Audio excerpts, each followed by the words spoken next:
outside, Harvey's not improving on the inside. That's no wrong from Henry Star showing second, Shulkin third. And from the Brady Bunch, well, here's the story of how Network 10 became the Melbourne Cup Carnival Network. Well, what can you do? Enjoy the telecast. Thank you, Florence. Isn't she an absolute sweetie? There's a couple of octopi hats there. You probably need all those tentacles if you're going to pick a winner today, I would suggest. It's going to be a tough task. A tough task. The first is the Cup Hurdle. That's coming up very shortly. And here to try and get you some winners for the afternoon. Very good morning, rather. Still morning, isn't it, Pete? Yes, it is, Tim. Only just. Good morning to you and Jenny. Thank you, and good morning to you, and good morning again to everyone. As we have a look at this great scene down here in the mounting yard prior to the running of the first event, I thought that was an omen there for a minute, Jenny. I thought it was the Octopus Cup Hurdle. It's the Optus Cup Hurdle. Yes, it is. Oh, well, it's going to be a heavy track here, but we hopefully can find you a couple of winners throughout the day. Righto, the scratchings from the first numbers 2, 5, 8, 14 and 16. So we've got 5 scratchings, and that leaves a field of 11 starters in the first race on the card. And let's take a look at them now, leading off with number 1, Gegabard, to be ridden by Billy Londrigan, trained by John Marr here at Flemington. He's got a lot of ability on the flat. He's got a lot of ability over jumps, but he is a bit risky. He's quite risky, especially when he gets tired, Peter, this horse. He's the best horse by far on the flat in this race. And, well, he's won a couple over the hurdles, but he has had a few punters taking deep breaths coming towards the last couple of hurdles, because when he gets tired, he can really fumble. And this horse, well, he's got to be left there with a chance, but he's just got to get over the last few. He is quite a short price favourite on the tote here in the first event. Number 3 is Rajanier, to be ridden by the very tall jockey in Andrew Moore, trained by Gary Carson at Mornington, having its first start over the jumps since the 20th of September, where it won at Sandown. Yes, it wasn't a bad win there, Pete, but he's been quite competitive on the dry tracks. I just think he might find it a little difficult under the heavy conditions here. His form isn't too bad, but as I said, the heavy conditions are his worry. Well, this is the omen bet of the century for the Channel 10 team. Number 4 is a horse called Best Endeavours, and it's being ridden by a bloke called Terry Kennedy. Yes, well, Terry will be, he'll be a bit scared going to the first, I would suggest. He'd probably bail out, but no. This horse, his form on the wet tracks has been fairly poor. He's had 7 weeks off. He ran in the Hiskins 2 starts ago. He ran second in that. That was, of course, over the steeples. So I've got a slight fitness query on him. He's had a run over the 1,400 metres since, now stepping up to the 3,200, and with his record on the wet tracks, I don't think so. Best Endeavours, Terry Kennedy. Never a truer word was spoken, I think. Number 6, Big Baron. Now, I seem to recall, Jim, was it 2 or 3 years ago, he was a chance in the Melbourne Cup. They were all touting him one of the wet years, and his form over the jumps, well, he's had 4 starts for 1 win and 1 placing. Well, this horse won a hurdle race at Morphettville by 20 lengths, so he's a pretty handy type of hurdler. He's had 5 runs on the flat since that win at Morphettville, and I think you've got to leave him there with the chance in the race. He's certainly got plenty of ability on the flat as well. Number 7, Pizzazamataz, Wayne Smith, the rider, another one of Eric Musgrove's runners here, and this horse ran second in the hurdle race at Geelong over the carnival. Yes, he's had 3 starts here at Flemington for 1 win and 2 placings, so his record here is very good. He battled on okay at Geelong, but I've just got a query with him on the heavy going as well. 9 Inchgower, Craig Hennage, the rider here, and this horse won well on the flat over 2,100 metres at Elwick in Tasmania at its last appearance. Yes, he's an honest type of hurdler. He won at Warrnambool over the carnival as well, so he seems to do the job quite well. The only problem, there's a few in here that I do think probably jump better than him. Carindale, number 10, the big grey horse, to be ridden by Paul Worthington, a last start winner, as we mentioned, over the carnival at Geelong, defeating Pizzazamataz. Yes, I like this horse. I gave him a very good each-way chance in the race. He's one of those horses that just keeps going at the one pace. He has been racing extremely well, and he's a last start winner at Geelong, so he'll keep going away, and he jumps very, very well. Dark Energy, number 11, ridden by Tim Wheeler, had a very heavy tumble last time, Jen, and he looks quite stirred up by the crowd. Yes, he did have an awful tumble. In fact, we were watching him going around the mounting yard, and Peter, it looked like he's got quite an awkward action behind. A shocking fall last start. He was lucky to survive that, but if he hasn't taken any harm from that, he actually goes all right, and he goes the 1 pace as well, so probably left there with a place chance. And the other one of the hopes, number 12, Highland Bill, and Jamie Evans is the rider, soon to be taking off overseas. Yes, well, this horse has only had the 2 runs over the jumps. I thought it was a good win at Cranbourne, and then he didn't jump as well at Geelong at his next start. I'm not not sure about him on the wet conditions. He hasn't really been on it over the hurdles, so maybe a place chance here. Well, what about the first event on Cup Day, Jen? For all the people around Australia trying to open up proceedings with a winner just before lunch and heading towards the Cup, what do you think? Well, let's hope I can find one, Pete. I do like number 10, Carindale, the grey horse, so you won't be able to miss him throughout the race. Number 1, Gegabar, I've left him there. As I said, he is the best horse, but he's just got to get over them. And number 12, Highland Bill, I've put him for 3rd. I thought she was in New Zealand. Anyway, I've gone for Gegabar, number 1, to win the first event, the Optus Cup Hurdle. They're on their way to the stalls. Let's have a look at the...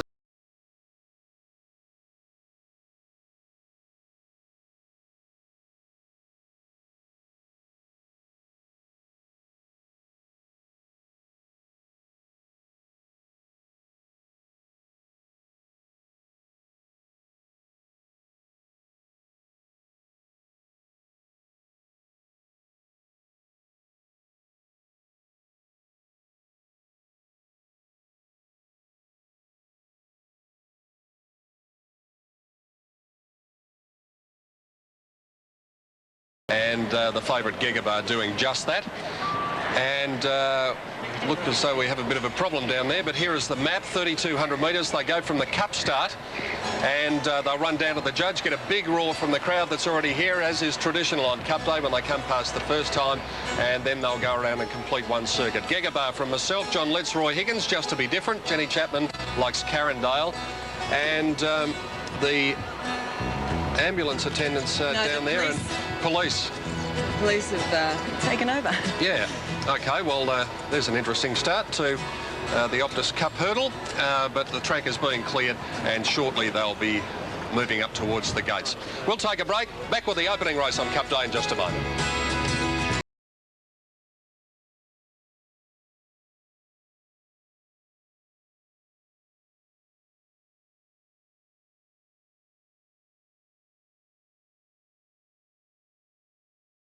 One on Melbourne Cup Day 1995 is the Optus Cup Hurdle, and they're about to get underway. All set to run. Track officially rated as heavy. Gegabar, the easing favourite from Carindale, who's been well supported. They're all locked away. Starter goes to his platform. An attendant in with one of the horses in about barrier number 5. But all the horses have been positioned in the stalls. Now, something's not quite right around the front. Gary Willits is in the box with me. Gary, can you see what's happening? Well, it looks like one of the horses might have hit that front gate, and sometimes they've just got to check it, Dan. They just got to make sure that latch opens and they all get an even start. Often the horse will just charge that gate. Well, it's the gate of the favourite Gegabar. Either that or whether the horse has hit its nose, and it might be just a little bit of blood there or something where it's cut it. I've just got to check it. That might be what they're doing, I think. Well, that's Gegabar. That's the favourite that the horse's stall and the horse's head that's been looked at. They sometimes bang their nose on it and they'll just cut it or something. Their teeth. Now, they've cleared the front of the stalls. Yeah, Gegabar's the problem. John He's got blood. The Gegabar's the problem. He's hit the front of the stall, I think, and he's got a bit of blood in the nostril or his mouth, and the vet's just checking it at the moment. Shouldn't be too long. We'll either have yes or no, whether the favourite goes round in the hurdle. Thank you. He's been an extraordinary drifter on track, Gegabar. He's got big weight. He's unbeaten over the hurdles and very, very promising at that caper. Doesn't seem to be much blood there at all, Dan. I think, you know, he's most probably banged that front gate. Often they do it. Did you get the earlier excitement down here when the guy handcuffed himself to the hurdle? Yeah, we saw that. He's been taken care of. Yeah. At least he did it before the race, Lettsy. Did you know him, Dan? No, mate. No, you know, I'm the #1 advocator of jumps racing. Yes, yes. Well, I thought you might have been able to get him, Lettsy, because, you know, you could be on the police horse. Well, it was quite interesting because I went in to help, but then when I seen him, I thought I better not. He's a lot bigger than me. Well, that's 3/4 of the population. Now, that's Gegabar on screen. He is at $2.60 and $1.50.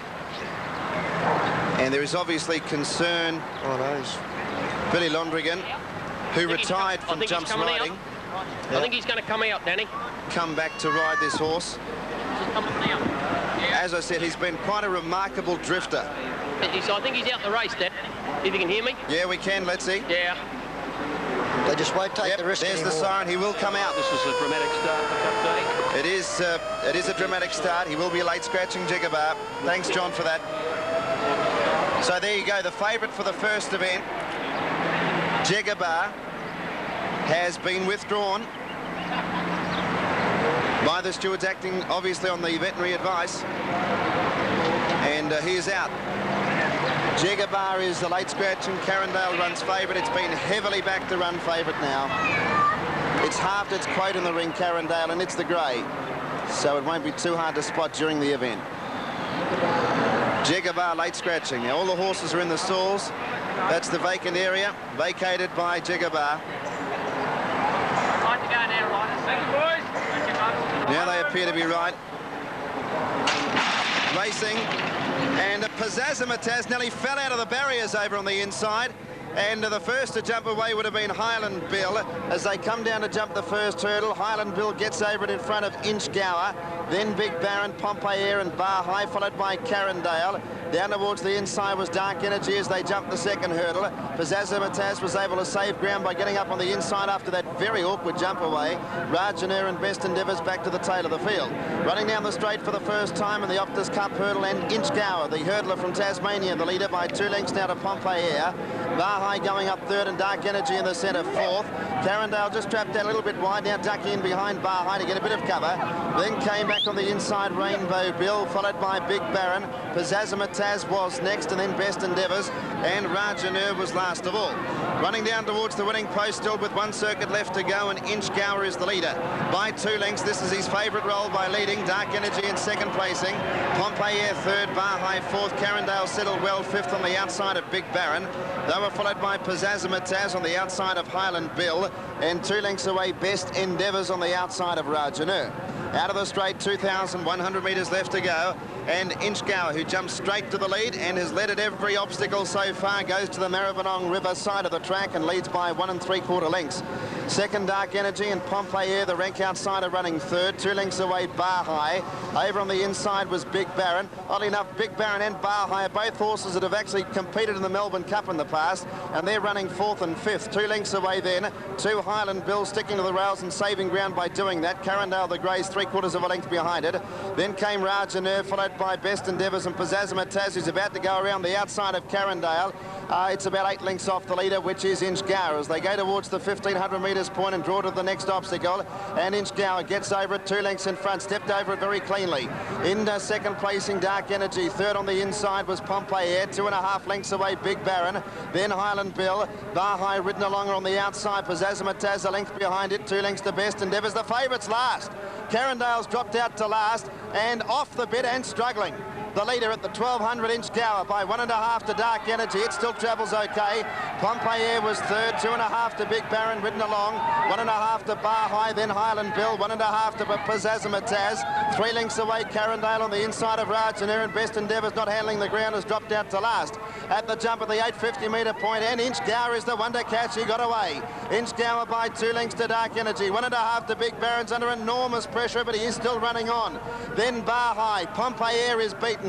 Pizzazimataz next. Carindale's getting everything thrown at it, followed by Rainbow Bill and Rajaner, and Best Endeavours last of all. Inchgower at the 600 metre point, led by 2 lengths. Second, Dark Energy. Highland Bill now pulls to the outside, has made up some ground. Big Baron next in a long break, then a Pizzazimataz. Turning at the 500, and Inchgower is still the leader by 3 lengths to Dark Energy. Highland Bill to the outside, and Big Baron down towards the rail. Down to the second last one. Inchgower got over it okay. He's lengthened. He's now 4 lengths in front. Dark Energy, Big Baron, Highland Bill are going to battle out the minors. Here's the all-important last one, and he jumped it safely, the Tasmanian. Highland Bill didn't. He took a tumble at the last, but Inchgower is well clear, and he's going to win the Optus Cup hurdle. He's 4 or 5 in front. Great battle for the minors. Dark Energy will get second from Big Baron, but Inchgower wins comfortably. Great exhibition.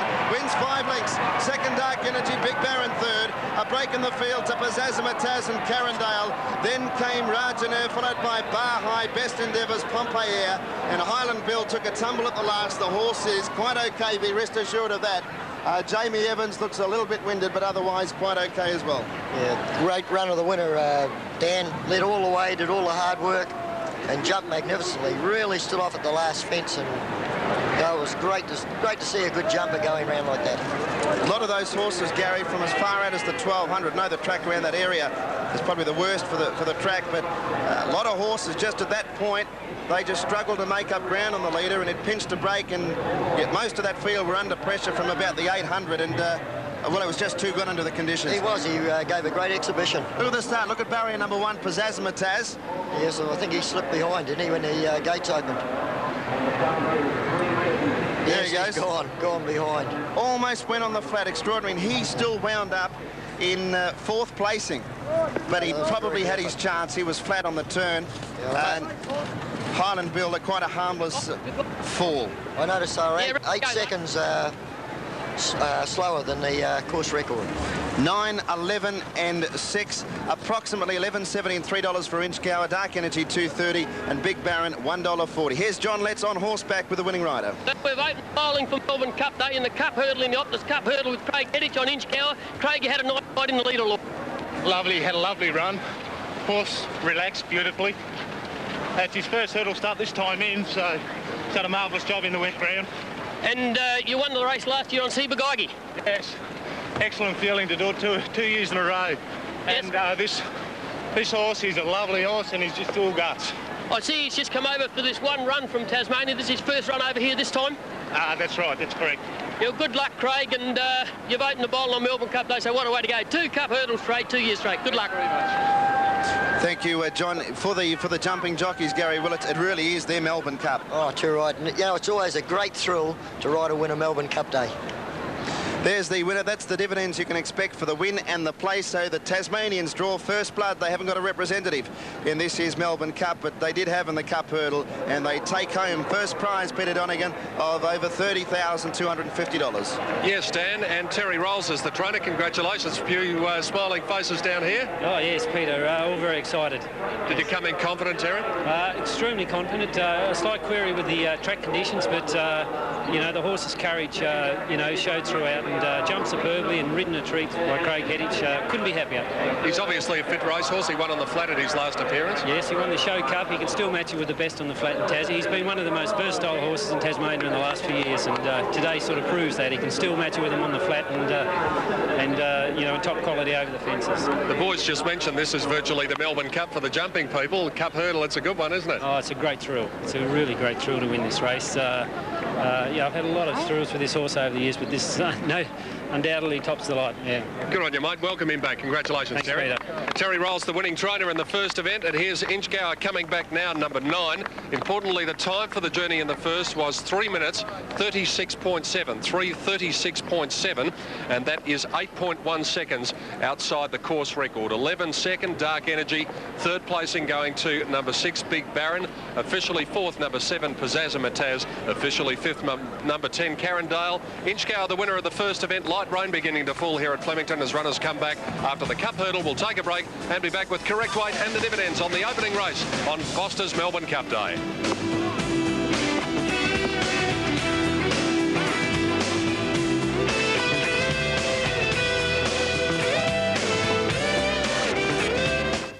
She was 92.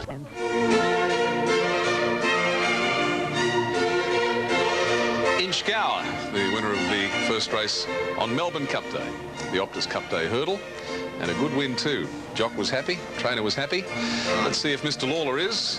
The time-honoured correct weight we think will come from him. 6, 7, 10 and 3. The horses may go. Mr. Lawler's told us the horses may go. Divvies will be a little bit late because of the scratching. We'll have to work those out for you. Not altogether sure whether Richard Zachariah is ready for the presentations as yet. Melbourne Cup Day 1995. Plenty of people coming into Cup Day. As I say, if you want to come down and join us, please do that, because it's actually not that bad at all. Peter Donegan, I think very shortly you'll be covered in factor 15 block out and the sun will be on your head. Well, you get the award for the Supreme Optimist because it's raining. Yeah, hopefully you're right, Tim, but, well, we can only keep our fingers crossed. As you mentioned, there will be a bit of a delay because there was deductions to work out, and that's the warning siren there. WinBet's paid paid less 25 cents in the dollar. Place bets less 19 cents in the dollar, but that's for bookmakers. So, Jen, if you've had a bet on the tote, you don't need to worry. No, don't need to worry. But Pete, you were saying that you were having a chat to some of the jockeys there that rode in that, and the track condition? Yeah, very, very heavy was the consensus of opinion. So not too much to report that we can get enthused about. And I spoke to Andrew Moore, who rode Rajaneer in the first, and he just said his bloke didn't go at all. Anyway, the one that did go was Inchgower, and he's won impressively, the Tasmanian horse, and he's about to receive the spoils. Let's go to the presentation area now, and Richard Zachariah. The Tasmanians draw first blood on Cup Day in the Optus Cup Hurdle. Our VRC host for this race, starting Melbourne Cup Day, is Rick Charlton, VRC committee man under an umbrella here behind me. And representing Optus Communication is their Director of Southern Region, Ian May, who will present the trophies. Thank you, Richard, and good afternoon. Well, maybe it's not such a great one at the moment, but nothing can really dampen the enthusiasm of these Tasmanians. We saw a really great performance from Inchgower, and congratulations from Optus Communications on to all the connections for a great performance. It's interesting sponsoring a hurdle race that so much can be paralleled, I guess, with the way Optus has performed over the last few years, and we faced our hurdles as well and go on to great success. So I'd like to call on Kim Green, the owner of Inchgower, and if he'd receive the trophy. Thank you. Congratulations, Kim. Yes, and there is a good win, seeing Inchgower go to the line there and going to the line a winner. Terrific. Well done. OK, divvies are ready now. Here's Danny Malik. Yes, thank you, Tim. Inchgower officially $11.70 and $3 even. Dark Energy $2.30. Big Baron $1.40. The Quinella paid $39.70. Trifecta $398 even. The exacta and running double not applicable as yet. The running doubles will be from race 2 onwards. The exacta from race 5 onwards. The exacta being able to predict first and second in the correct order. And Pete, on a day like today, in a few of the races with quite a few scratchings, might be the ideal day to take exactas. Yes, could very well be, and some small fields coming up, Dan, for the remainder of the day. And in race 2, Jem, we've got 1 Rye Hero, 5 Planet Warrior, 6 Kingston Calling and 10 Centani out, and only a field of 6 to run. We'll get your thoughts in a moment. First of all, Terry Kennedy's recovered from his... What did you think here, Jen? Well, Pete, I do like number 2 here, Oral Sculptor. A lot of these horses in this next race haven't been on heavy going, so it's going to be a bit of guesswork here. They're only 3-year-olds, so we're just going to have to wait and see, I think. Well, Ned Kelly's here and he's brought his dog, so at least there's one thing you can guarantee about Melbourne Cup Day, Dan. It might be raining, but at least there's a lot of colourful characters around. $2.90 for Oral Sculpture, the early favourite. Zarovic $5.20. Rustic Pace $9.60. Shearer $4.40. Only a small field here of 6 running, so there'll be only 2 place dividends. Tetrico at $6 even, and Backbone at $7 even. So a bit of a headache for punters, this one, Peter, because there's no exposed wet track form, which makes it difficult, but most certainly even. Let's have a look at the Cup odds. Race 6 is the Melbourne Cup, and double trigger at $5.50 and $2.80. The Popular Elect from last year's winner Jeune. Vintage Crop at $9.50. $9.70 for number 6, which is Doremus. Bullwinkle at $23.90, written by Frankie Dettori. $14 for Count Chivas. $20 Darchar. $17.20 for number 14, Quick Ransom. Few are chosen at $11.90. One of a quartet of runners from the Gay Waterhouse team. $19.70 for Yes Indeed, $17.40 for Storm, $30 Boart, and then down to Electronic and Nothing Like a Dane at $24 and $16 respectively. So there's the tight call on the Melbourne Cup. I'm pleased to report that Jamie Evans, who had a spill from Highland Bill in the first race, has just walked back into the jockey's room, so Jamie is quite okay. And as the rain falls lightly here, the governor's just arrived, so everything's heading towards the Melbourne Cup. The umbrellas are up, and hopefully we can find you a few winners throughout the night, Tim. Thank you, Peter. Hey,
on English in the middle there. Look, there's cast of the Mikado.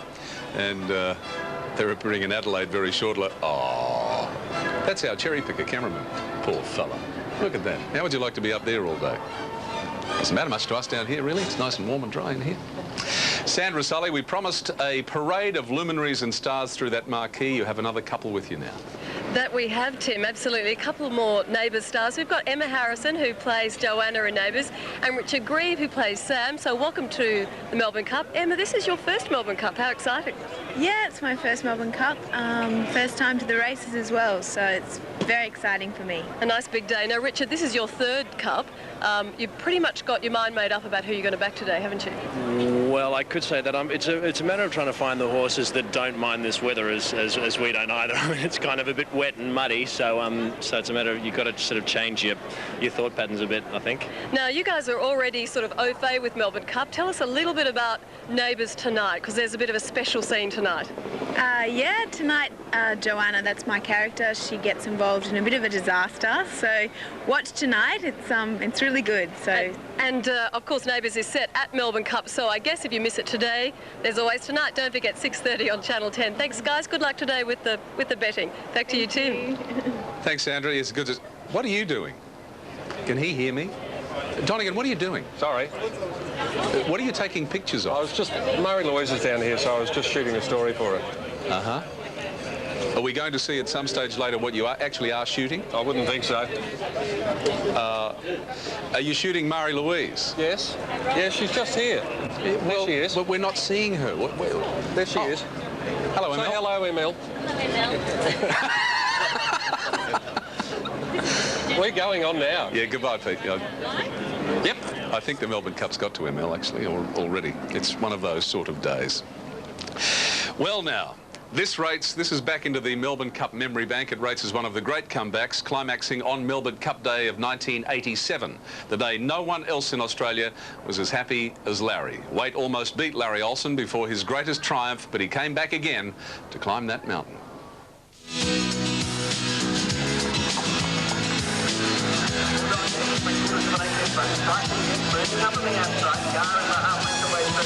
There's no free rides for Larry Olsen anymore. He's now in the Veteran Stakes. But this one-time self-confessed lounge lizard in his early days is now a dedicated professional, pounding Brisbane's torturous Mount Cootha 3 days a week in heavy sweat gear. You know, I'm 47, but I tell you what, I couldn't do this at 27. And you're fitter now? Oh, a hell of a lot fitter. It's a far cry from the mid-80s, when Olsen's weight ballooned to 80 kilograms, forcing him into retirement. After 3 years and a lot of hard work, he was back and found himself not sitting in his lounge, but on the back of a horse called Kensai in the greatest race of all. Racing. Runaway bull rocking Daddy Kensai, the rail linked Lord Highbrow.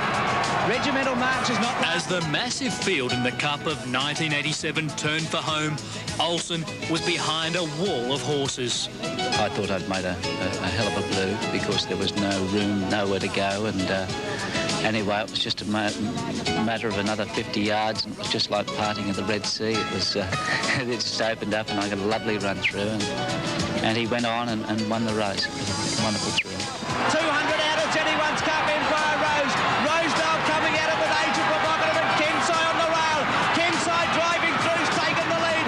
Kensai's going to win the Cup. What a ride, Larry Olsen. It's a wonderful feeling. As I say, you don't know whether you're so happy and you can't breathe. You're so choked up with emotion. And, of course, it was a sort of a culmination of a lot of things that sort of led up to winning the Cup, what I'd been through and various things like that. But it was certainly worth all the effort. Few get the chance, even less achieve the ultimate goal. The Cup of Dreams was overflowing. Because this is every jockey's dream, every owner's dream and every trainer's dream to do just this, to come back into the mounting yard after winning the race, the Foster's Melbourne Cup. I remember a lady throwing a rose at me over the fence, and I dropped my helmet to catch the rose. It was marvellous how it landed. It landed the stem straight between my fingers, the yellow rose. So there was a lot of